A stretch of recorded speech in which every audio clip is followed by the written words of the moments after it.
The full AP Top 25 poll that has, even the receiving votes teams is out. We now know, I alluded to yesterday, the top 10 of the AP poll.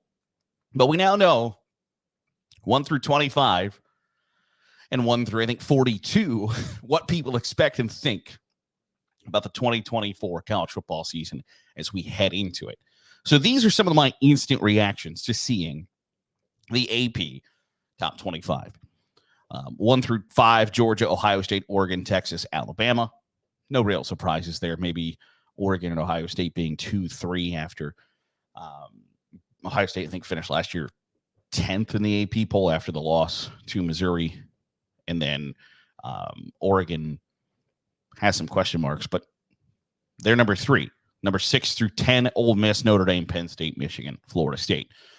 There are a lot of SEC schools in the top 25 and in the receiving votes. In fact, there are 10 SEC schools. Of the 16 teams in the conference, 10 of them are in the top 42. And I think it's like the top 30, or no, it's the top 41. Auburn and Kentucky each got 2 votes. Kentucky got 3 votes. Auburn got 2 votes for the top 25. And then you have Texas A&M, Tennessee, LSU, Missouri, Ole Miss, Alabama, Texas, Georgia, also joining Kentucky and Auburn in the top 25. Also, what I think is really interesting is that the ACC appears to be super top heavy, and not even to the level that we thought. That Florida State is the top ACC school, ranked at 10. Clemson is at 14. Miami is at 19. NC State is at 24. Louisville will be 26. Virginia Tech will be 27. And then nobody else receives a vote. Not a vote to be in the top 25.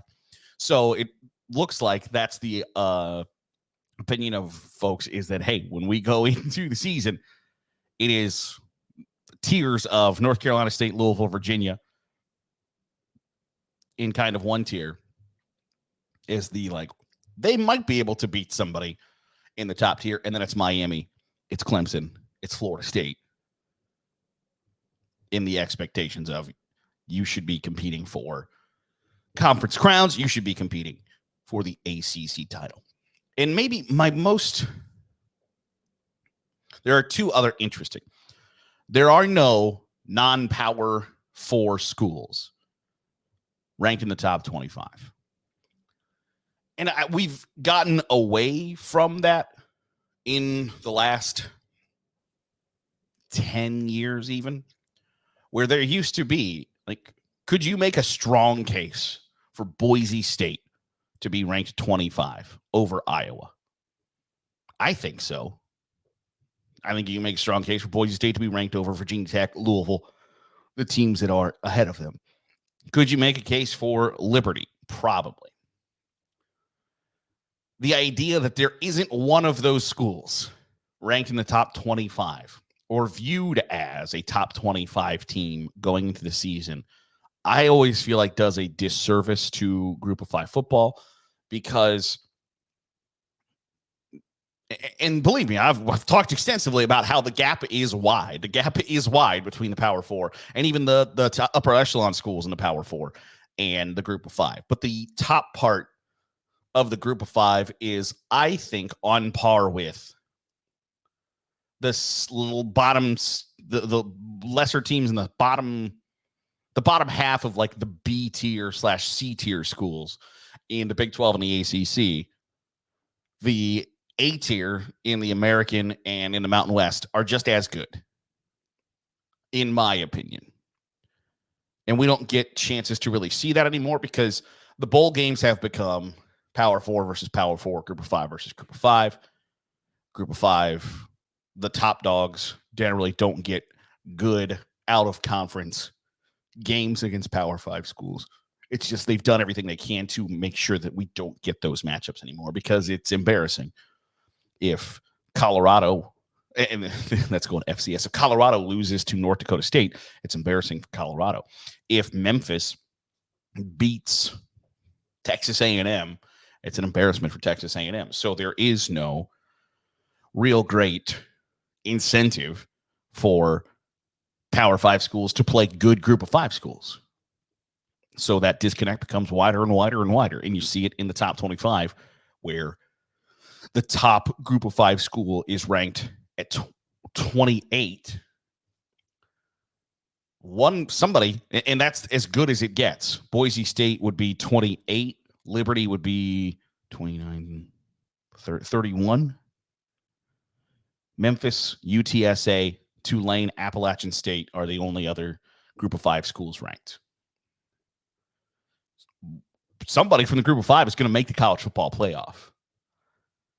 And if it appears as if, there's not a surefire way for that spot to evaporate than by there being teams ranked 1 through 11, and then somebody who's not ranked being the quote-unquote highest ranked Group of 5 champion. Now, I think even we'll get to a point where the college football playoff will rank Group of 5 teams because they can't have an unranked team. So it will be, if Boise State is that representative, if it's Liberty, they'll be ranked 25 at worst.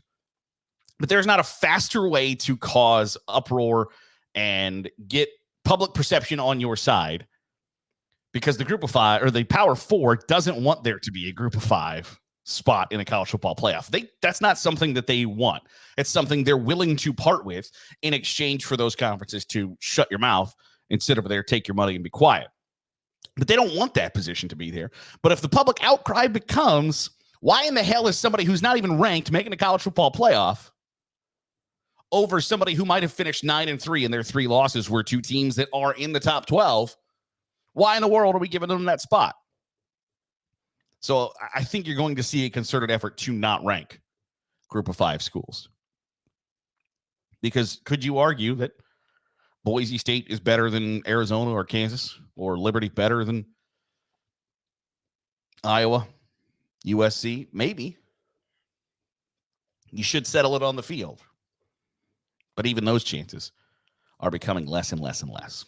And maybe the last big takeaway I had was that despite the Group of 5 not being in the top 25, not having a representative, and despite the top 25 being dominated by ACC, SEC, Big Ten, and to a lesser extent, Big 12, where, Utah, Oklahoma State, Kansas State, Arizona, there are 5, I think, Big 12 schools, and they are the top one is ranked 12. So 12 through 25, there are 5 Big 12 schools, which is another message to them that, hey, this is how we view you. This is how you are being tabled right now. Is there's a hierarchy: SEC, Big 10, and for right now, slightly ACC, and then Big 12 after that. Every conference has at least one school getting a vote in the top 25, except for the Mid-American Conference. Now, I don't know what that says about them, because I think you could, the Sun Belt has Appalachian State, the American has Memphis, Mountain West has Boise State, the American has UTSA, Tulane, Conference USA has Liberty. The MAC has nobody, if you don't count the zombie version of the Pac-12 with Oregon State and Washington, which I don't think you should. I don't know what that says about the Mid-American Conference, but I think that should make somebody in that office or somebody in one of those coaching staffs go okay, what do we got to do to be viewed as even remotely close to everybody else? And find the answer to that, because you don't, for instance, Miami won the Mid-American Conference last year, should be pretty good again in 2024. But their non-conference is Northwestern, Cincinnati, and Notre Dame, I think. Those are big games where you're a lot of schools will struggle to win one of them. Yeah. At Northwestern, Cincinnati, at Notre Dame. So while Miami might be the best representative to have at least one vote thrown their way, which, for instance, Colorado had one vote thrown their way, for Miami to even be viewed as close to Colorado, it feels like there is just a gulf there that you're never going to be able to surpass.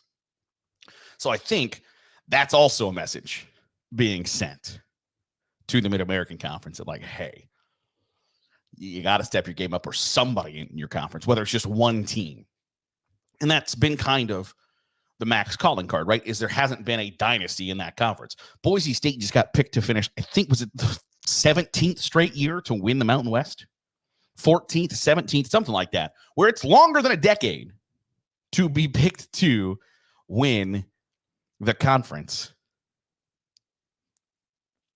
I don't know that anybody at the MAC would sign up for that. They were like, yeah, we have this marquee brand, because they have seen good programs. Like, people forget that Central UCF used to be in the MAC. Marshall used to be in the MAC. They don't want necessarily to see somebody ascend to that Boise State type level, where should the American need to backfill, should Conference USA maybe start to bolster itself, that there are pickings from the MAC. But at the same time, it can't be literally everybody else has somebody that got a vote except for you. That's an issue. That's a problem. Something to rectify, but it's certainly a message from the college football world to the Mid-American Conference of, like, you got to get your house in order. So those are just some of my takeaways, some of the messages being sent from the first AP Top 25. That'll do it for today's episode of the Daily Huddle. Appreciate you making us a part of your day, however it is, wherever it is you're doing so. Here on YouTube, hit the subscribe button. Make sure you're getting all the great college football content we're pumping out. If you give the video a thumbs up, it really helps get in front of more college football fans. More college football fans. It's always a good thing. I'll see you tomorrow for another episode of the Daily Huddle.